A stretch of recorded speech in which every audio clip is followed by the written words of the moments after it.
What's up, guys? What's going on? This is Paul and Pauline Theology's Daily Devotional. I'm glad you're here, whether it's in the morning or the afternoon or evening, just whatever time it is. I'm glad you're listening to the podcast. If it's your first time listener, I'm Paul. If you're back, man, I'm glad you're back as we dive deeper into the scriptures. We're in 1 Peter chapter 3 now, guys. It's been a journey, and we're going to continue on the journey.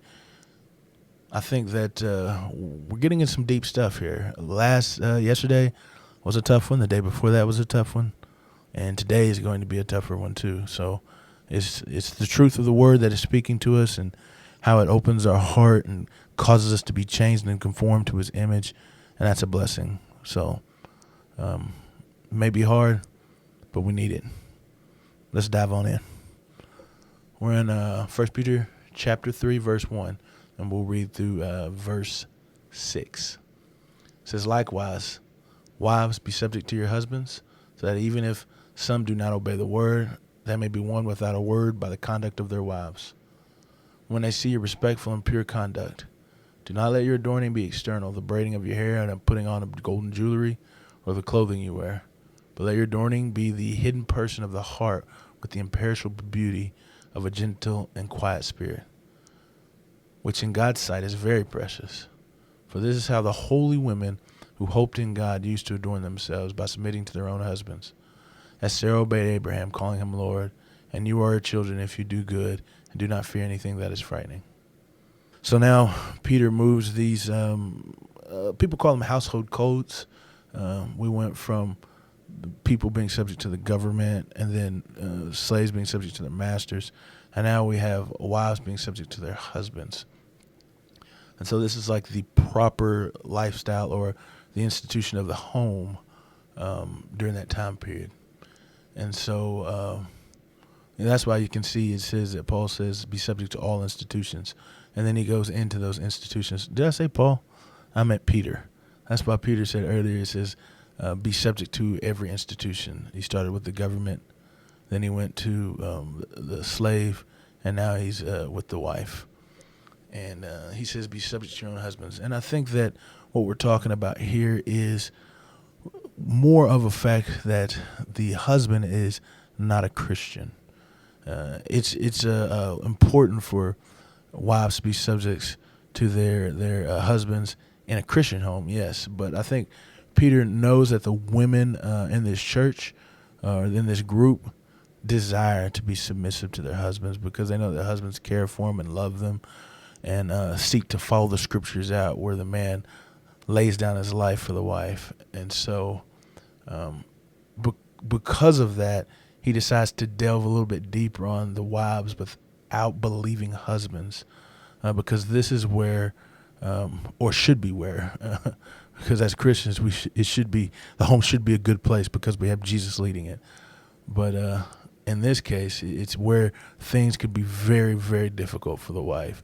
If she becomes a Christian and her husband is still unbelieving, it's a difficult situation because in most cases, this is a family patriarchal system, and that whatever the father, the husband, the male in the home believes, says, and does is how it goes. And so if a wife comes under the conviction of the power of the Holy Spirit and turns their life over to him, bending the knee to Jesus, saying that he is king, then it is a difficult life at the home for her. And so Peter gives like provisions or practical steps that the wife can do that will hopefully, by the grace of God, woo her husband to the beauty and the wonder of the Lord.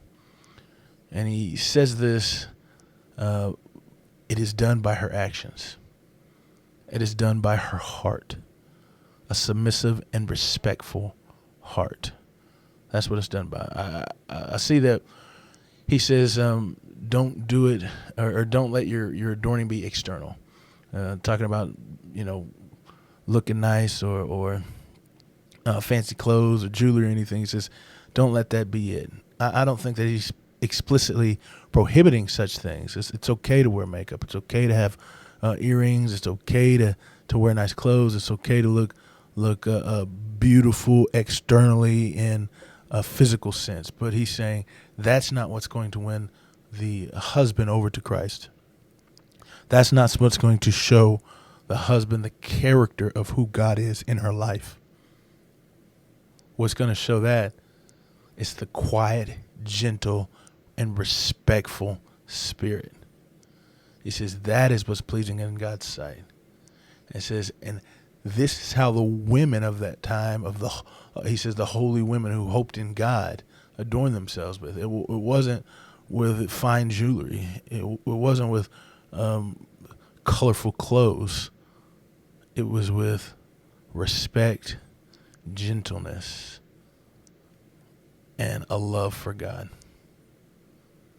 He says this, he says, if we're children of Sarah, which means that they follow in the faith, or they are following the tradition of respect and submission to their husbands, he says, then we'll do as she did. Sarah called her Lord. Sarah called Abram Lord.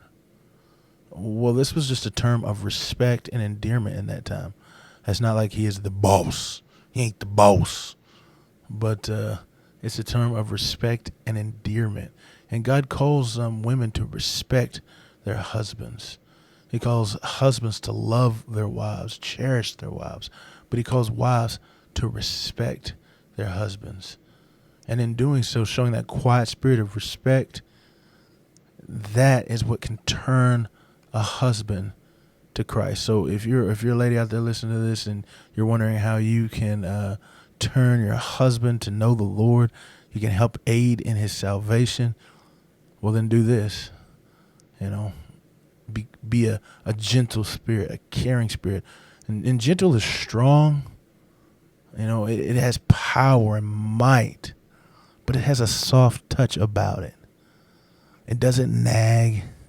It is a strong, committed, but soft, quiet spirit. So I pray actually for you ladies going through this, because I know it's very difficult. And to be honest, this is one of the times, or I think maybe the only time in the Bible in which it doesn't call for a mouth, a confessing, or a telling of the gospel through word. This is the single time in which it says that they will be one without a word because of how they live.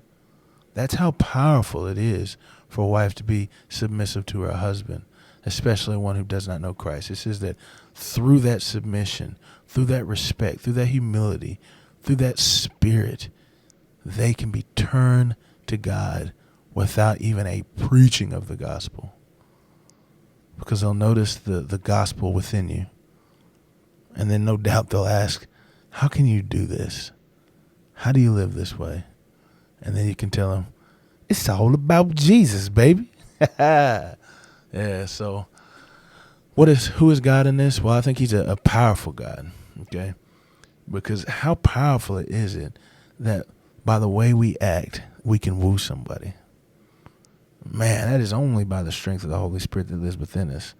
Because I guarantee you, it is very difficult to be submissive to a person who is straight up doing wrong. I mean, in the other sense as well, man, it's straight up doing wrong. He's a powerful God to be able to do that. But I think it continues on the same vein is when Peter is telling the wives to be submissive in a difficult situation. When Peter is telling the slaves to be submissive in a difficult situation. When he's telling these saints to be submissive to a government that is persecuting them. What he is saying is trust in the Lord's sovereignty. His love for you, because it says that he's called you. He's chosen you. He's made you into his kingdom. He has called you to be a priest. And if those things are true, then he's going to take care of you in any situation that you're in. And so he says, trust in God. What's it say about man? Well, I think it says that power is great in submission. The power of God is seen greatly in submission, especially on the part of the wife. Not just the wife, because we've read the last couple of days about how submission displays the beauty of who Christ is and his gospel. But it's particular in this as well, because again, I say it says he would be one without a word. That's powerful. That is powerful. And so for us to submit is a wonderful thing. It's not easy. It's never easy. But when we do it, we see amazing things happen. And what's to say, or how I apply this to my life is, well, first off, me personally, I'm going to seek to love my wife because that's what I desire to do. I want to be a person worthy of that submission. I want to be a person worthy of that trust to follow me when I live my life or call a command or do something. I want to be a person that she can look to and say, man, I will submit to him because I know he is seeking only for what God has said, only for what Jesus has called him to do. And when I do that, I pray that it makes it easy for my wife to submit. What's your application as you study this, man? Because it's some deep words, some deep stuff. I appreciate you guys for listening, and I'm glad you're here. I'll see you in the next one.